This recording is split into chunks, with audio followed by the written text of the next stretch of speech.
রাজধানীর কারওয়ান বাজারের তরমুজ বিক্রেতা রনি ওই কিরে মধু রসমালাই সহ আরও নানা মন্তব্য করে সামাজিক যোগাযোগ মাধ্যমে এখন ভাইরাল তিনি।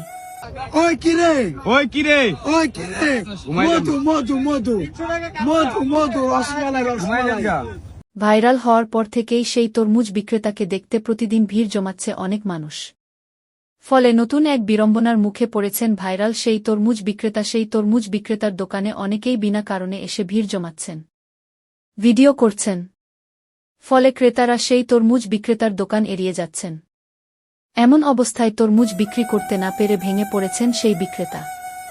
তার প্রায় 1.5 লাখ টাকার তরমুজ এখনও অবিক্রিত রয়ে গেছে বলে জানিয়েছেন তিনি। বিষয়টি নিয়ে সামাজিক যোগাযোগ মাধ্যমে এক স্ট্যাটাস দিয়েছেন অভিনেতা শামীম হাসান সরকার।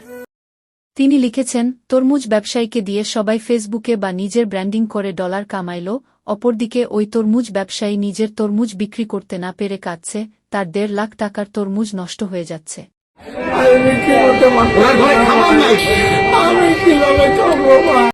এরপর শামীম লেখেন, ভাইরাল হওয়ার লোডই আলাদা। জুস আছে, সবাই তোমার পাশে আছে। জুস খাওয়া শেষ, বিদায় বাংলাদেশ। লোকটার জন্য মায়ে লাগতেছে।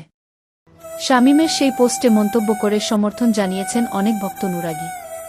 কারো মতে বিষয়টা কারো পৌষ মাস, কারো সর্বনাশের মতো।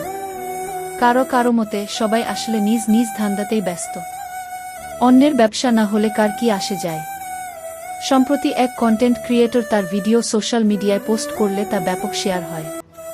সেই ভিডিওর কল্যাণে ভাইরাল হয়ে যান তরমুজ বিক্রেতা রনি। কন্টেন্ট ক্রিয়েটর ও উৎসুক মানুষ তার দোকানের সামনে প্রতিদিন ভিড় করায় ক্রেতারা তার দোকান এড়িয়ে যেতে থাকেন। এমন পরিস্থিতিতে প্রায় 1.5 লাখ টাকার তরমুজ বিক্রি করতে না পেরে আত্মহত্যার হুমকি দিয়েছেন তিনি।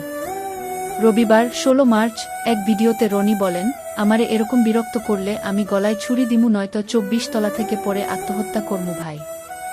আমার 1.5 লাখ টাকার মাল পচে যাচ্ছে, আমি বিক্রি করতে পারতেছি না। এ সময় কান্নাজড়িত কণ্ঠে অনুরোধ জানিয়ে রনি বলেন, আমারে বিরক্ত করবেন না ভাই।